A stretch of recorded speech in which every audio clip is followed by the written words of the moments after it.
Masechet Zvachim Daf Bet. La Mishnah dit, les Khatrila, il faut faire la shrita d'un korban, l'Eshem, le korban qu'il est. C'est-à-dire, quand on fait la shrita d'un korban, Ola, il faut le faire pour Ola.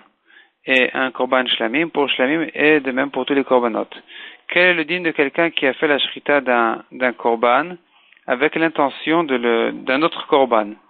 Alors la Mishnah ramène ici 4 avis. Premier avis qui dit tous les korbanot sont ksherim bediavad si on leur a fait la shrita pour au nom d'un autre korban, sauf le korban pesach et le korban khatat qui sont psulim. Les autres korbanot sont ksherim, simplement la personne qui devait les amener n'est pas yotzeda, il doit ramener son korban, mais cependant le korban en soi il est kasher. Donc, sauf Pesach et Khatat qui sont psulim. Selon Rabbi Eliezer, deuxième avis, Hacham aussi, qui a été fait la shrita au nom d'un autre korban, est aussi pasoul. Troisième avis, c'est Yossi ben Chouni, qui dit, de même que le Pesach et le Khatat qui ont été faits chez l'Ishmam, ils sont psulim, de la même manière, un autre korban qui a été fait au nom du Pesach, au nom du Khatat, comme un korban ola qui a été fait le Shem Pesach ou le Shem Khatat, il est aussi pasoul. Et enfin, quatrième avis, celui de Yossi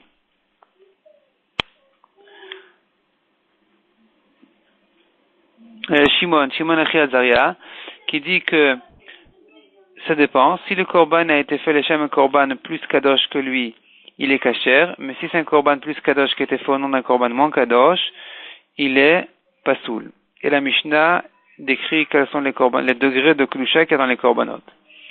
La Gemara précise qu'il faut quand même, malgré que le korban est kasher bediavad, un korban ola qui a été fait l'Eshem un autre korban, par exemple l'Eshem korban shlamim, malgré que le korban ola il est kasher, mais il a quand même pas le droit de continuer à le faire au nom du korban shlamim. Donc s'il a fait la shrita au nom du shlamim, il doit quand même faire la zrika, de jeter le sang sur le misbeach, au nom du vrai korban initial que ça devait être.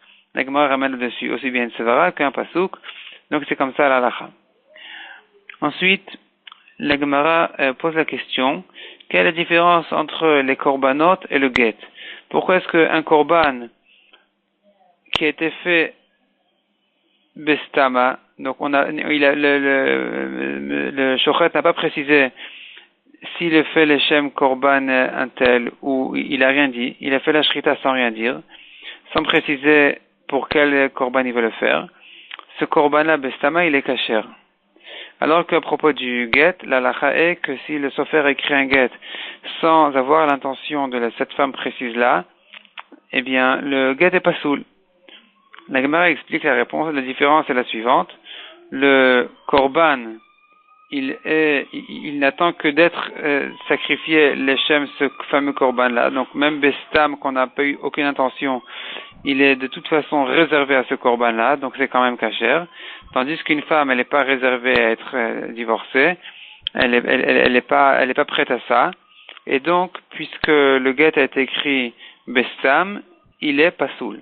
Ensuite, la Gemara cherche la preuve dont c'est que un korban bestama il est kasher, puisque il y a une Mishnah qui dit les kaman, et une Mishnah plus loin dans la Maseret qui dira qu'il faut avoir 5 intentions au moment où on fait le korban. Et une de ces intentions, c'est de savoir pour quel korban on le fait. Et puis après, la Mishnah ajoute que il y a le bedin, on fait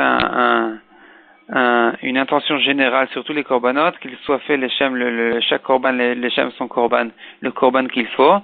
Et donc les bedin ont décidé, donc il y a une halakha qui dit de ne plus penser à quel korban il est réservé ce korban. Au moment de la shrita, il ne faut pas avoir l'intention de ce korban X, de manière à ce qu'on ne se trompe pas à avoir une intention inverse d'un mauvais korban. Donc puisque les chachamim sont venus et on fait une takana pareille, c'est la preuve que même quand le korban il a été fait bistama, sans aucune intention, même midoraita il est kasher. Si midoraita il était pas sous, les chachamim n'auraient pas fait une takana pareille. Ensuite la Gemara cherche d'où on sait, quelle est la preuve qu'un get, s'il a été fait bestam, sans aucune intention, il a été écrit, on ne peut pas l'utiliser pour divorcer une femme. La Gemara amène quelques preuves et le repousse, jusqu'à que la Gemara elle ramène une braïta meforash. On voit que on ne peut pas, c'est le sofer qui prépare le guet, doit laisser un blanc à la place des noms de l'homme et de la femme, et des témoins et de la date. Donc on voit que c'est une chose qui ne peut pas être remplie d'avance. Il faut que, c'est-à-dire le sofer ne veut pas préparer Reuven divorce Léa, et qu'après quand ça arrive devant lui, il cherche le guet qui est adapté.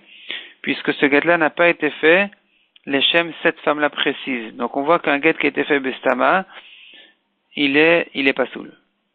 Donc c'est ça la Gemara on revient donc à la question de la Gemara qui a demandé quelle est la différence entre le korban et le guet. Pourquoi est-ce que le korban il est kasher bestam tandis que le guet est pas soul? Et la Gemara avait répondu que le guet est pas soul parce que la femme n'est pas réservée à divorcer, tandis que le korban est réservé à ce fameux korban, et c'est pour ça que même s'il était fait bistama, il est kasher.